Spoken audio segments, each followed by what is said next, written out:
அன்பு நண்பர்களுக்கு வணக்கம். களவழி 40 செய்யுள் 10. பல்கனை எவ்வாயும் பாய்தலின் செல்கலாது ஒல்கி உயங்கும் களிறு எல்லாம் தொல் சிறப்பின் செவ்வல் குன்றம் போல் தோன்றும் புனல் நாடன் தெவ்வரை அட்டக்களத்து. இங்கே தெவ்வரை என்பது பகைவரை என்று குறிக்கும். தொல் சிறப்பின் என்றால் பழமையான, தொன்மையான என்று பொருள். சோழனுடைய போர்க்களத்திலே சோழன் பகைவர்களை வெற்றி பெறுகிறான்.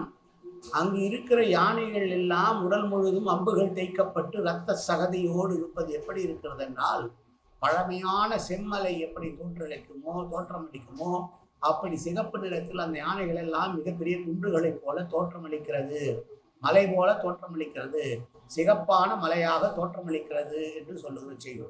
போர்க்களத்தில் சோழன் வெற்றி பெற்றுகிறான். இருந்த போதிலும் அங்கே இருக்கக்கூடிய யானை பிடிகளின் மீது தைக்கப்பட்ட அம்புகளால் ரத்தம் முழுவதும், யானையின் உடல் முழுவதும் இருப்பதனால் அது அசைவற்று நிற்பது மலை போல இருக்கிறது, செம்மலை போல் இருக்கிறது என்று சொல்லுகிறார். அதுவும் செம்மலை போல் என்று சொல்லாமல் பழமையான தொன்று மிக பழங்காலத்திலிருந்து இருக்கிற செம்மலை போல இருக்கிறது என்று சொல்லுகிற செய்யுள். மீண்டும் ஒரு முறை செய்யுள். பல்கனை எவ்வாயும் பாய்தலின் செல்கலாது ஒல்கி உயங்கும் களிறு எல்லாம் தொல் சிறப்பின் செவ்வல் குன்றம் போல் தோன்றும் புனல் நாடன் தெவ்வரை அட்டக்களத்து. நன்றி, வணக்கம்.